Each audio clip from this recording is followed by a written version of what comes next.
Bismillah, Assalamualaikum warahmatullahi wabarakatuh. Perkenalkan, nama saya Karina dengan NIM A221222024. Di sini saya akan menjelaskan sistem rangka dan sistem pencernaan pada hewan untuk pemenuhan tugas mata kuliah struktur hewan. Yang pertama yang akan saya jelaskan yaitu sistem rangka.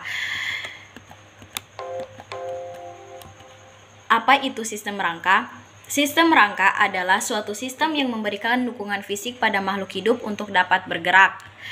Bagaimana sih sistem rangka pada hewan? Sistem rangka pada hewan merupakan alat gerak pasif yang memberikan dukungan fisik pada makhluk hidup untuk dapat bergerak. Sistem rangka pada hewan terdiri dari tulang dan otot. Tulang berfungsi sebagai alat gerak pasif, sedangkan otot berfungsi sebagai alat gerak aktif. Rangka tubuh pada vertebrata berfungsi untuk melindungi bagian-bagian yang lunak seperti struktur-struktur berdaging, organ-organ vital yang terdapat di dalam rongga tengkorak dan dada, dan mengandung sumsum tulang belakang sebagai tempat sel darah dibentuk. Selanjutnya ada jenis rangka pada hewan.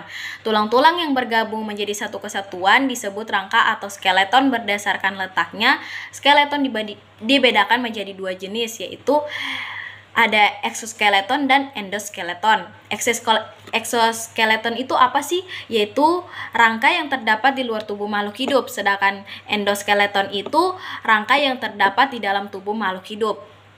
Selanjutnya ada sistem rangka pada hewan yang dibagi menjadi dua, yaitu rangka sumbu dan rangka anggota. Rangka sumbu atau rangka aksial meliputi tengkorak, tulang belakang, tulang rusuk, dan tulang dada. Sedangkan rangka anggota meliputi gelang bahu dengan rangka anggota depan dan gelang pinggul dengan rangka anggota belakang. Selanjutnya yaitu sistem rangka pada hewan pisces.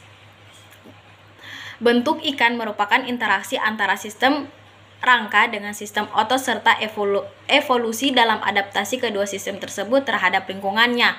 Rangka yang menjadi penegak tubuh ikan terdiri dari tulang rawan atau tulang sejati. Tulang tengkorak pada ikan berfungsi untuk melindungi otak karena otak merupakan organ yang lembut tetapi mempunyai peranan yang besar bagi kehidupan. Struktur rangka terdiri dari dua bagian, yaitu kerangka aksial dan rangka apendikular. Pisces rangka aksial terdiri dari tulang-tulang tengkorak dan kolumna vertebralis. Selanjutnya yaitu ada aves. Rangka burung terdiri atas ruas-ruas tulang belakang, tulang dada, dan gelang bahu, tulang-tulang gelang panggul, tulang-tulang anggota dan sayap, dan tulang-tulang anggota tubuh belakang. Sebagian tulang berongga dan ringan. Hal ini berguna untuk mengurangi berat, terutama pada burung-burung yang bisa terbang tinggi. Di samping itu, tulang dadanya yang kuat dan besar ini berfungsi untuk meletaknya otot-otot yang berfungsi untuk terbang. Tulang dadanya mempunyai tonjolan-tonjolan yang disebut crista sterni, 5 tulang dada, dan 3 pasang spina sterni, taju tulang dada. Tengkorak burung ini normal beratnya sekitar 1% dari berat badan keseluruhan burung. Mata burung ditempatkan sebagai sebagian besar tengkorak dan disetujui oleh cincin mata sklerotik, cincin tulang kecil yang diganti mata. Selanjutnya yaitu ada amfibi. Untuk sistem rangka pada hewan amfibi itu tersusun atas endoskeleton yang disokong oleh bagian yang lunak. Pada fase berudu, tulangnya masih lunak dan menjadi keras pada fase dewasa. Pada sambungan-sambungan tulang masih diselesaikan dengan permukaan yang licin. Pada katak, tulang yang panjang dibedakan menjadi dua bagian, yaitu bagian atas pada bagian tengah yang disebut dipse atau kedua ujung yang disebut epipse.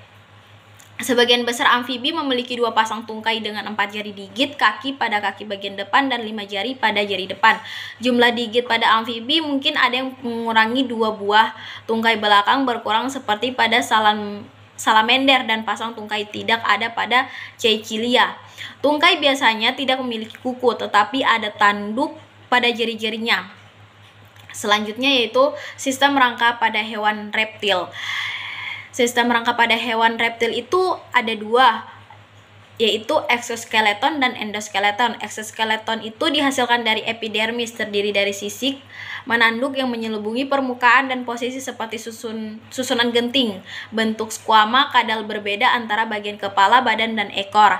Yaitu yang kedua ada endoskeleton, terdiri dari skeleton aksial dan apendikular. Skeleton aksial terdiri atas tengkorak, kolumna vertebralis, tulang dada, dan rusuk.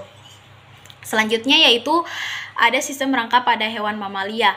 Kalau pada hewan mamalia, tulang tengkorak mamalia hanya terdiri dari 35 tulang atau kurang dari itu, meskipun lebih dari sedikit, tetapi tulang-tulang tengkorak mamalia lebih kuat dan lebih padat. Rangka tulang terdiri dari tulang otak, kranium, dan tulang-tulang wajah. Selanjutnya yaitu fungsi sistem pada rangka. Yang pertama, memberikan bentuk pada makhluk hidup, melindungi organ-organ tubuh yang vital, menahan dan menegakkan tubuh, tempat pembentukan sel darah, tempat perletakan otot, dan tempat penimbunan atau penyimpanan zat kapur sebagai alat gerak pasif. Selanjutnya yaitu yang akan kita bahas sistem pencernaan pada hewan. Apa itu sistem pencernaan? Sistem pencernaan merupakan sistem yang memproses, mengubah makanan dan menyerap sari makanan yang berupa nutrisi-nutrisi yang dibutuhkan oleh tubuh. Dan bagaimana sih sistem pencernaan pada hewan? Sistem pencernaan pada hewan adalah serangkaian jaringan organ yang berfungsi untuk mencerna makanan. Makanan yang berada dalam saluran pencernaan hewan mengalami proses secara mekanik dan kimia. Dan hasil dari proses pencernaan ini menghasilkan nutrisi yang disalurkan untuk tubuh, sedangkan zat sisa berupa fases akan dibuang melalui anus. Bagaimana sih sistem pencernaan pada hewan herbivora yang seperti contohnya sapi? Saluran pencernaan pada hewan herbivora dimulai dari mulut. Herbivora memiliki gigi yang cocok untuk mengunyah tumbuhan serat tinggi, lalu masuk pada lambung. Lambung herbivora memiliki bakteri simbiosis yang membantu mencerna serat tumbuhan yang sulit dicerna. Lalu ada usus halus. Sebagai tempat pencernaan utama terjadi di usus halus, di mana nutrien dari tumbuhan dipecah dan diserap. Yang kedua, bagaimana sih sistem pencernaan pada hewan karnivora, contohnya singa? Saluran pencernaan pada hewan karnivora dimulai dari mulut. Karnivora memiliki gigi taring yang tajam untuk merobek dan mengunyah daging. Kemudian lambung memiliki asam lambung yang kuat untuk mencerna protein hewani. Ada usus halus sebagai tempat pencernaan utama terjadi di usus halus, di mana nutrien dari daging dipecah dan diserap. Yang selanjutnya yaitu sistem pencernaan pada hewan aves. Saluran pencernaan aves atau burung terdiri atas mulut, kerongkongan, tembolok, lambung kelenjar, lambung pengunyah, dan usus halus, usus besar, rektum, dan kloaka. Pada bagian mulut terdapat paru yang kuat untuk mengambil makanan karena burung tidak mempunyai gigi. Lidah burung kaku karena dilapisi zat tanduk. Lambung atau perut besar terdiri atas dua bagian, yaitu lambung kelenjar di bagian depan dan lambung pengunyah atau empedal di bagian belakang. Selanjutnya yaitu ada reptil. Bagaimana sih sistem pencernaan pada reptil? Saluran pencernaan pada reptil terdiri atas mulut, kerongkongan, lambung, usus, dan kloaka. Kelenjar pencernaan terdiri atas kelenjar ludah, pankreas, dan hati. Pada mulut reptil terdapat gigi dan lidah. Gigi tumbuh pada rahang atas dan rahang bawah. Pada ulat berbisa terdapat gigi atau gigi beracun. Gigi bisa atau gigi beracun. Selanjutnya yaitu ada amfibi. Sistem pencernaan pada hewan amfibi yaitu terdiri atas mulut, kerongkongan, esofagus, jambung, ventriculus, usus, intestinum, dan kloaka. Di dalam rongga mulut terdapat gigi, lidah, dan kelenjar ludah. Kelenjar pencernaan terdiri atas kelenjar ludah, hati, dan pankreas.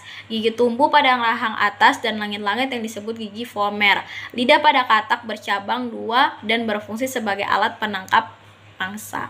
Yang terakhir ini ada sistem pencernaan pada ikan. Saluran pencernaan ikan terdiri atas mulut, kerongkongan, lambung, usus, dan anus. Di dalam rongga mulut ikan terdapat lidah pendek yang berada di dasar mulut. Gigi ikan tumbuh pada bagian rahang atas dan rahang bawah, bahkan ada yang tumbuh pada langit-langit mulut.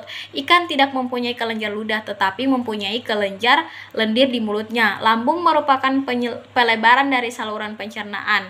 Ikan mempunyai hati, kantung empedu, serta saluran empedu yang bermuara ke dalam usus ke dalam usus. Pankreas dan hati bersatu disebut hepatopankreas. Sekian materi dari saya. Lebih dan kurangnya saya mohon maaf. Wabillahi taufik wa hidayah. Wassalamualaikum warahmatullahi wabarakatuh.